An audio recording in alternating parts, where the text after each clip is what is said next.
Greetings, Otaku Faithful. Thank you for joining me again this week. Once again, it's Larry Williams, OAW Commander-in-Chief, and I'm here to bring you my first ever Q&A session right here on Otaku Assemble Weekly. As promised, I'm here to bring you all my first ever Q&A video session. But before I jump into the Q&A, I want to give you all an update about what's going on with the fourth video upload of the week. As I stated before, this week I will be doing my first ever Q&A, and I'm thinking about doing another Q&A for next week. The following week will be my anime favorites for April, and then the week after, I'm planning my anime favorites for May. Once that's done, the discussion of the week video segment will kick off again, and I believe the topic for discussion for the next discussion of the week is the death penalty. So that ought to be interesting. But anywho, so with that said, let's jump, now that that update is out of the way, let's jump into the Q&A. And I got a couple of questions. I got quite a few questions actually. So we'll see how many of these I can knock out in the next 20 minutes or so. Okay, so let's get this started. First question comes from the M4We, and he asked, Larry, I've been dying to know what really happened to the OAW discussion that you had going on when you first started OAW, i.e. me and Chris. Like, was it an issue with schedules or like the creative process? I would really like to know. Thanks. Scheduling conflicts. That was the main reason why we stopped doing the group videos, was because me and Chris's schedule conflicted too much. Or rather, our new schedules conflicted too much. Okay, next question comes from Taybird, and he asked, Larry, will we be able to read your comic? I'm pretty interested in seeing what you are creating. Yes, you will. The status on that is my first comic is actually currently in production. Me and my artists are working on it right now. The script has already been completed, and we've started off doing thumbnails for the pages and whatnot. My artist is now in the process of actually creating the actual pages, and so what we're working on right now is sending it off to publishers, which that will take place in June. The publishers that I currently have in mind are Image, Top Cow, and IDW for the first book. So, like I said, the proposal will be sent off in June, and I should find out later that month. So if I don't hear back from them by June, then we're going to take the self-publishing route, in which case the first book should be available by September. I'll keep you all posted on what's going on with that. And my second book is actually in development right now. Okay, let's see. Next question comes from Black Mick01, and he asked, I was wondering how you approach writing. I have trouble writing and I'm not very good at it. I have took 2 writing classes in college and failed them. I just wanted to know what's your approach to writing. How do you stay motivated? I have a huge problem with staying motivated when it comes to writing. When I try writing something down, my mind just goes blank. If you need me to rewrite the question, I will. No. It's cool, Black Mick. And thanks so much for the question. How do I approach writing? Well, generally I start out with an idea, a concept that I have, and a lot of times what I'll do is, whatever my concept is, I'll research it to see how many times it's been done, who's done it, and how it's been done. And based off of that research is how I determine how I want to tell my story. That's pretty much how my writing process starts out. Concept, research, and then once I see how other people have handled that material, that's how I decide to, that's when my creative process comes into play, where, you know, I change certain things or I decide to tell the story in a certain way. Let's see. How do I stay motivated? That's a toughie. I think for the most part, how do I stay motivated? I'm not sure. It's just whenever the creative juices are kicking, that's just when I go to work. Sometimes it doesn't always happen. Case in point, I'm on spring break right now, and I've done very little writing over the break. Yeah, I did some writing on Monday, and then I did a little bit of writing yesterday, but for the most part, I haven't really been up to it. So I think as far as the motivation thing, I think it just goes to how involved I am in it. After a while, I just get so consumed in it. I just get so swept away in it that's what really drives my motivation. Okay, let's see. Next question. 3 coming from Manga Man. Good old man. Okay, what brought you to YouTube? What brought me to YouTube? I've been a YouTube viewer since 2006, so almost 4 years prior, before I even started making videos. But my main motivation behind starting up OAW was CCW, Comic Culture Warrior. If any of you all, feel free to check out that channel. That's with Elliot Sorrento and Jose Melendez. Yeah, Elliot Sorrento and Jose Melendez. And I just really enjoyed their reviews. I really enjoyed their rants. I really enjoyed the way that they made their videos, and so that was the leading inspiration behind OAW. What do you do in your spare time? What don't I do in my spare time? In my spare time, outside of drawing, writing, video games, television, movies, music, surfing. Let's see, what else do I do in my spare time? Spare time, meaning outside of school, outside of work, outside of YouTube, and outside of my internship. Yeah, that's pretty much what I do. Drawing, writing, television, movies, music, video games. That's what I do. And what is it like to be a celeb? I am not a celebrity, man. Stop saying that. I am not a celebrity. Okay, so next one comes from Gamer026. I believe that's my man Rob. Okay, I got a question to start off your Q&A video for you, sir, or rather a bunch of questions bundled into one question. Okay, let's do this.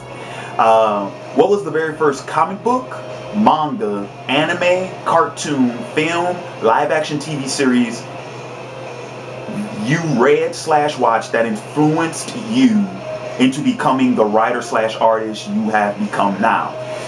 Okay, oh shit, how do we do this? Okay, the first comic book that I ever read that made me want to become an artist or a writer, comic book, I think you mean American comic book.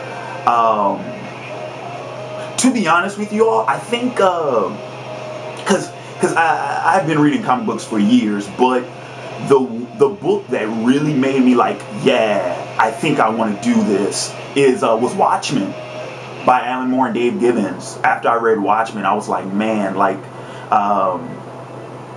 to me, Watchmen is pretty much the pinnacle of what can be done through the comic book and the graphic novel medium. So to read a comic book or a graphic novel that's like an actual novel, that was a huge inspiration for me and wanting to actually pursue that as a career.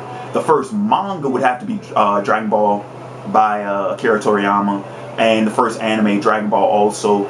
That was years before I even decided that I wanted to do that I wanted to write comic books. Back then, I wanted to back then I wanted to make cartoons. That's what it was. And then it wasn't until I got into high school when I found out that most anime and a lot of cartoons for that matter start off as comic books or manga. So that was way back then. The first cartoon would probably have to be X-Men Evolution. When did X-Men Evolution came out? And I want to say 2000, 2001. And I remember after I got introduced to X-Men Evolution, that's when I made my first comic. I made a 4-part X-Men miniseries when I was in 6th grade. Yeah, I was, what, 11 years old. Yeah, and I did that after I saw X-Men Evolution. So, film. We'll come back to film. Live action TV series, that would have to be Smallville. Smallville was a huge, huge inspiration for me when I was younger. Film would probably have to be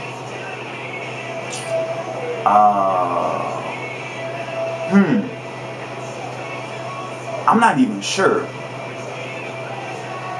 That made me want to become a comic book writer or an artist. The very first? I'm not even sure how to answer that one. I would probably say maybe Spider-Man 2. And that's only because I used to watch that film a lot when I worked on my comics in high school. And there were a lot of things about that film that I admired about it that I tried to incorporate in the stories that I was writing at the time. So I'd have to say Spider-Man 2. Okay, that music is louder in my ear. Let's see. Next question.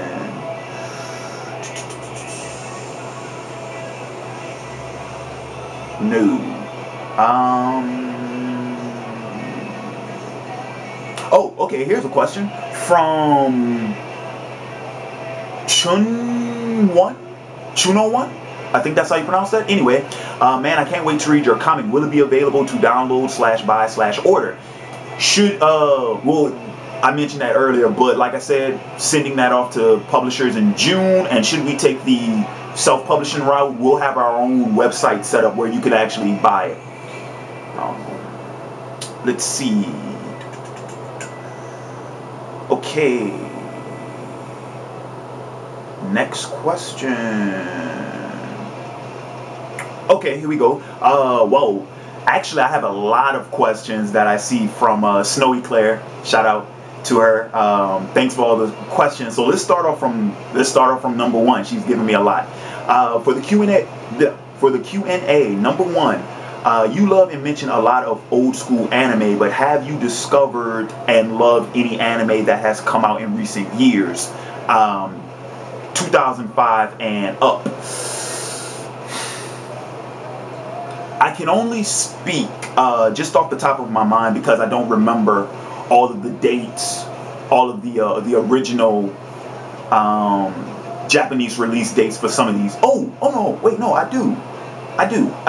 Okay, newer series since 2005 that I've actually enjoyed. Death Note. That's number one. I remember Death Note came out in October of 2007. That's when the anime came out in Japan. So Death Note. Code Geass. Though I'm not sure when Code Geass was first released in Japan. I know it didn't come to America until 2008. But Code Geass I really got into. Love Code Geass. I'm not sure when the Claymore anime came out. I think that's a newer series also. I would say Claymore, Sekirei, that didn't come out until what? About 2 years ago. So Sekirei would be on that list. And let me see, newer, since 2005. I would add Inuyasha The Final Act, but I haven't seen it yet. I've only read the manga for that. Yeah, that'll probably be as far as like newer anime since 2005 that have been released since 2005. Yeah, that'll probably be it. Let's see, number two. I know you yourself as part of the shonen anime community, which I really don't like being part of, but fuck it. Which is more geared towards male audiences. Do you or have you watched anime that is generally towards a more female audience, i.e. shoujo or romantic comedy? If so, which ones are you willing to watch or have watched? Believe it or not, Snowy Claire, I've seen all of Sailor Moon. It's not something I'm proud about. That was young in my youth. And yeah, I can't remember. I got introduced to Sailor Moon when I was probably 6 or 7 years old. When it used to come on at like what, 7:30 in the morning, 7 o'clock in the morning on USA Network. I was watching it way back then, and then I caught up to the rest of it when it came on Toonami. But yeah, I've seen all of that series. Not a fan of it, I will admit. It's not my thing, but I've seen it all. I've seen the whole thing. I'm not sure if you would include Cardcaptor Sakura as shoujo, but I've seen that. And Tokyo Mew Mew. I got into that when it came out back in 05, when it was on the Fox network. Let me see. I'm trying to think which other ones. Romantic comedies. Romantic comedies. I can't think of any more without off the top of my head. But okay. Anywho.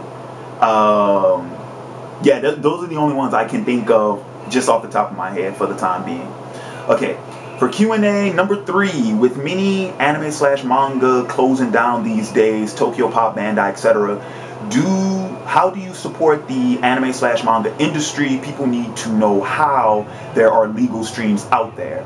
How do I support the anime/manga industry? Okay, first and foremost, this year I just ended my 8-year subscription to Shonen Jump, to American Shonen Jump. I've been a subscriber with them since 2004, and this, actually, it will be, 8 years next month that I've been subscribed to them. So, I've been doing that. If there is something that I really want, I do go out and buy it. I haven't been buying many anime or manga for that matter recently, because there's not much out there that I really want to get unless I'm just back collecting, which is a little bit harder. When I say back collecting, I'm talking about going out and getting a bunch of stuff that has already ended. Like I still plan to get the entire not the dragon boxes, but the orange boxes for DBZ, the original Cartoon Network, well, the original Funimation dubs. I still need to get those, because even though I have the series, I want the set, so I still need to get those. Oh, let's see, my Yu Yu Hakusho's, I got those, what was that, 2 years ago, I think. Yeah, I got those Yu Yu Hakusho's 2 years ago. Picked up Samurai X the Motion Picture a couple of months ago. Just got Cowboy Bebop the movie from my man Jacob. I know I didn't go out and buy it from, but I bought it from a friend. Let's see, what else? I still need to get Rurouni Kenshin. Still need to get Inuyasha. There's a couple of series I need to get, but that's a little bit harder because you actually have to track that stuff down for the older series. So, oh, and as far as legal streams, I mean, there are a bunch of legal sites out there. Off the top of my head, I know Crunchyroll, I think, is one of the biggest. Viz Media and Funimation, they both offer legal streams on their website, so I would check those out. Let's see.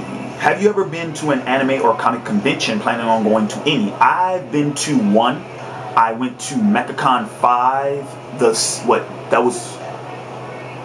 That was July of 2009.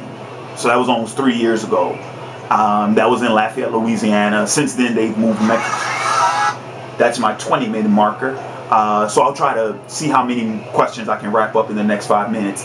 But MechaCon 5, July of 2012. That was the last MechaCon in Lafayette. Now they've moved it to New Orleans, and I do want to go this year, but because of the schedule so fugly, like I think they've started, like they used to do MechaCon at the end of the summer, and now they're doing it like the first weekend after school starts. As my schedule is too hectic for that, so we'll see what happens. Okay, number 5. What do you think of the recent burst of fairy tale adaptations, i.e. Grimm, Once Upon a Time, the 2 Snow White films? I don't really have much thoughts on that. I mean, Hollywood's been dwelling into fairy tale adaptations for decades. I I don't think it's a recent burst. I don't think that at all. I don't think that at all. I don't think there's no such thing as a recent burst. I don't think that's the case at all. Yeah, that's pretty much that. Let's see. So Q&A number 6: what tropes / stereotypes that are in anime shows or of anime fans you don't like or are scared of? Examples: yaoi fangirls, shipping wars, the headstrong food crazy leader, fan service, ichi, mo genre, mecha genre, big 3 diehard fans, anime otaku elitists, just to name a few. Okay, I think I can sum this up just by saying that I don't like fanboys, period. I don't like fanboys at all. It doesn't matter what they're a fan of. And what I'm saying is, I'm not talking about just... there's a clear difference between fans and fanboys. Case in point, I'm a fan of a lot of things, but I'm not a fanboy. The only thing I think I could ever really maybe be considered a fanboy with is the New England Patriots, maybe. But then again, fanboys aren't rational, and they can't, you know, like a New England Patriot fanboy couldn't criticize the team. I can. I mean, I love them to death. I'm a diehard Patriot fan, but when they're fucking up, I know when they're fucking up, and I can at least stand back and actually criticize the team when they're fucking up. Some people would consider that not to be a fanboy, in which case then I probably aren't one. But I don't like fanboys at all, period. I don't give a damn what it's a fanboy of. Any point in which a person becomes so obsessed with something, keep in mind something they don't own. I just want to keep bringing that up because that's my biggest issue with fanboys. They're so obsessed by shit that they don't own. And when I mean they don't own, I mean, you know, they didn't create it, they don't make it, they don't foster it. Hell, most of the fucking fanboys don't even purchase the shit. And you know who you are. But yeah, I don't like fanboys at all, period. I actually detest fanboys. I can't stand them. Okay, let's see.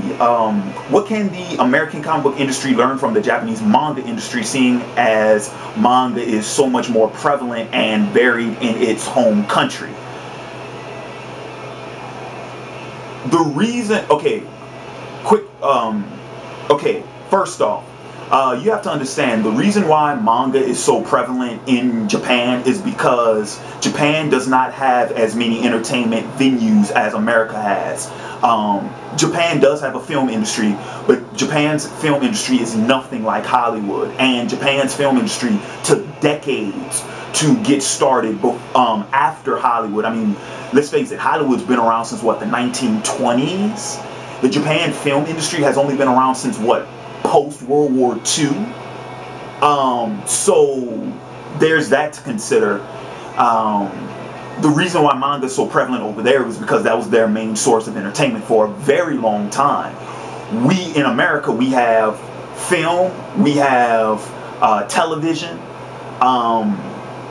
yeah, and those are the two that's at the forefront of our entertainment industry. So you got to understand that there are historical reasons for that.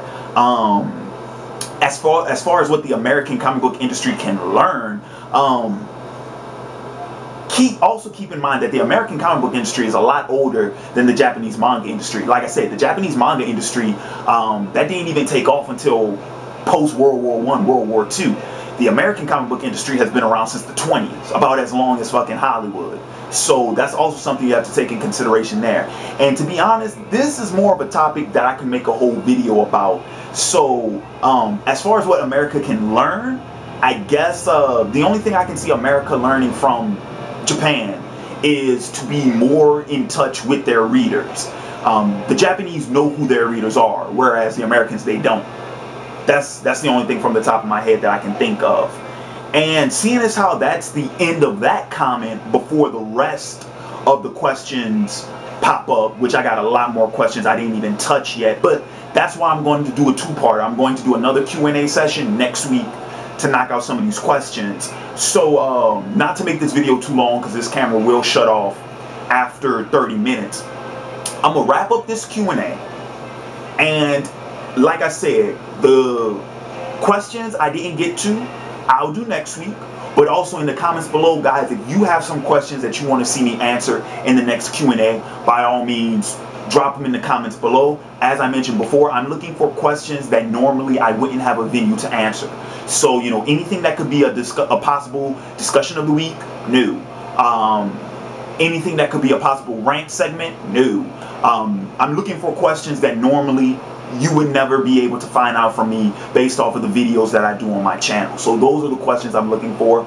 Feel free to leave them in the comments below. And what to keep an eye out for the rest of the week.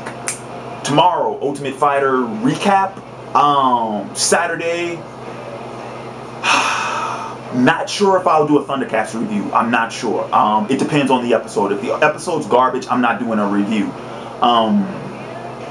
And if I don't do a review, I have contingencies in place to where I can supplement another video for that. And then, of course, Sunday will be my Game of Thrones review. So, with that said, this has been Larry Williams, OAW Commander-in-Chief, signing off. Until next time, peace.